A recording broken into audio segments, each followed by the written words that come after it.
Hey folks, ScooterVauto here, doing another Stovetop workshop. Today we're putting in a TriggerMaster.com Simple Mosfet unit. Now this doesn't have all the bells and whistles like the TriggerMaster 3s and stuff, alright? This is simply a MOSFET allowing you to use, LiPos or whatever battery you want to use in your AEG. It doesn't, however, it does not have a battery monitor of any kind either, so you need to buy one of these little units, right? These, there's instructions on how to make them. They're a lot bulkier. I've already made one. I put one in my AK, but that one I bought for a buddy of mine. I'm going to put it in his gun, but you have to buy one of these little battery monitors. They're like $6, right? And I mean, for the LEDs, the speaker, and all the electronics, man, pay the $6, all right? This is 4 pieces, okay? This is a hell of a lot more work. $6, just buy one. Dewey High sells them. Darkland sells them.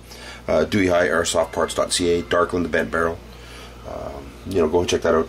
But it's pretty simple, pretty straightforward. Like this little thing is pretty straightforward. You just find the positive, plug it in, and I always do it backwards the first time. And it gives you 3 lights indicating the 3 levels of power. Right? Like you got 3 full batteries. As you're shooting, these will change. If you use a single battery, like a single, well, I guess you're not going to use a 3.7 volt. But if you're using 2, you get 2 LEDs, 3 you get 3. It's pretty cool, pretty cool. Anyways, back to the MOSFET. The wiring on the MOSFET is pretty straightforward. I've already disconnected the red positive from the battery that goes to the trigger system. Alright, that's already been taken care of. What we got to do now is we got to solder it to this connection here, which makes a single red line, positive all the way to the battery.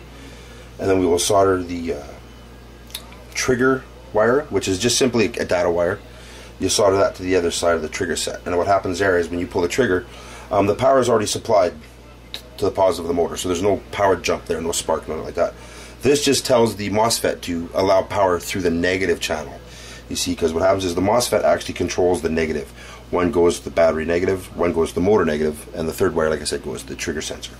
So like for now, I'm just going to solder that in. Now you guys, I'm not going to show you how to solder, bullshit. Besides, I probably suck at it. But I'll show you what it looks like after I put it together. One moment, please. Hey folks, so yeah, I got it together. I basically just clamped one like just like that, and then I just unsoldered, like I said, that one, and then just soldered it together. It's good and secure, very solid. Now for the trigger system. Now, because this is the length of the wiring to the battery, basically I'm just going to kind of cheat, and that's about as much trigger sensor wire as you're going to need is right there. You know what I mean? Because your MOSFET, it's not going to go any further away than the battery, right? Because one of these goes to the motor, the other one goes to the battery. So, any length in here buys you, viable space. Like, it'll be the right length for the gun. So I'm just going to add just a little bit more, And then I'm going to snip that off and solder it on. So there you go. The scary part of the wiring is done. Now I just got to hook one to the battery, hook one to the motor, tickety boo and Bob's your uncle for your bag. So here we go. Now you got it sort of set up. You got the power wire coming out the front.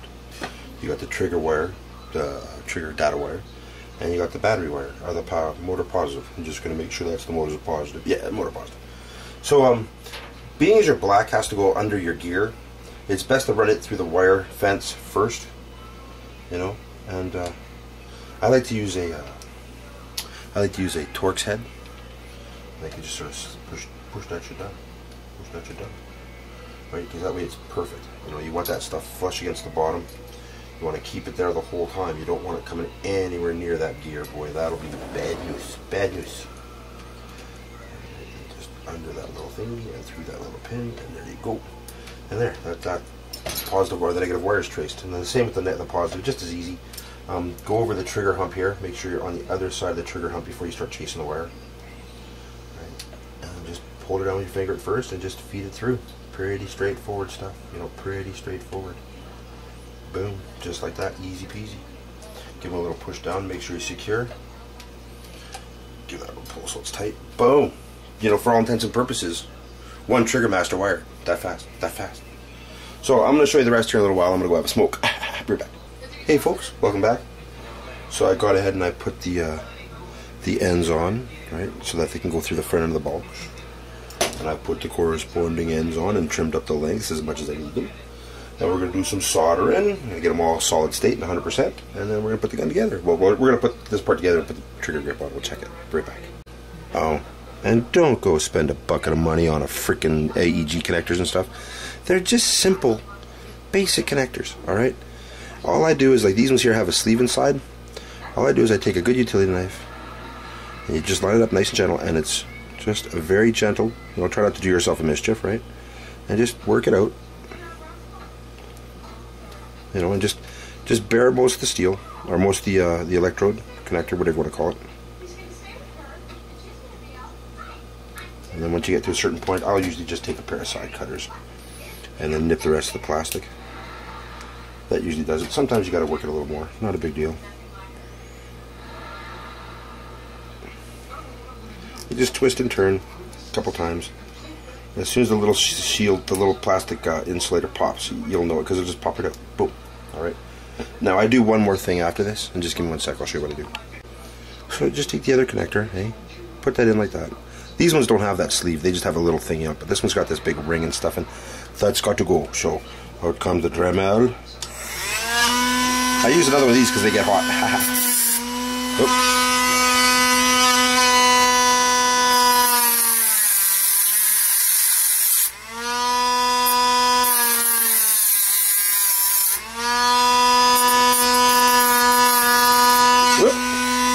Came apart on me.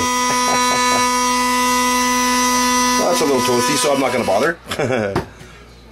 Ooh, that's a little warm. I'll just break that little piece off there. And then just use the Dremel or the X-Acto blade and just core the hole out a little bit. Perfect. Just fine, just fine. Motor connector. Yeah, that's simple. So yeah, we just made the whole thing solid state. See, very nice solder. Wait, make right there. Very nice solder. Very pretty. You know, so, crimp them, and then just put the soldering gun, held at the tip there, dropped a little solder in so it fills in, seals it, solid state, very nice, very good, very good. Now put a bunch of shrink wrap on and we'll put it together. Hey folks, welcome back to the Stovetop workshop here.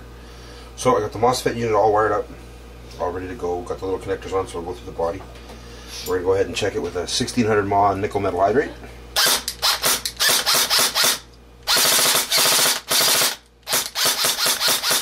That's pretty serious right there. Let's see what the old 11 volt LiPo does to the show. Yeah. Oh, looks like my LiPo's almost dead.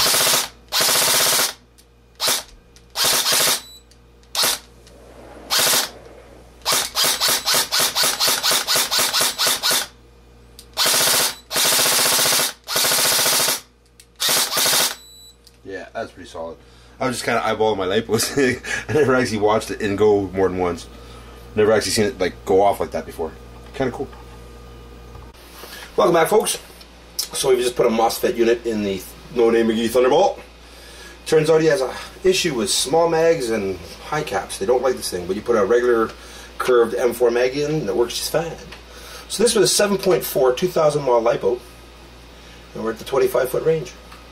Let's check this trigger response in semi-automatic mode, shall we?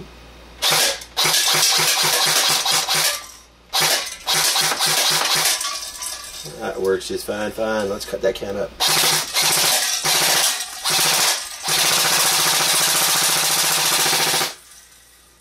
There we go. That works just fine. It sounds like it skipped once or twice. I'm going to have to take a look. Maybe we have just a slight feed issue.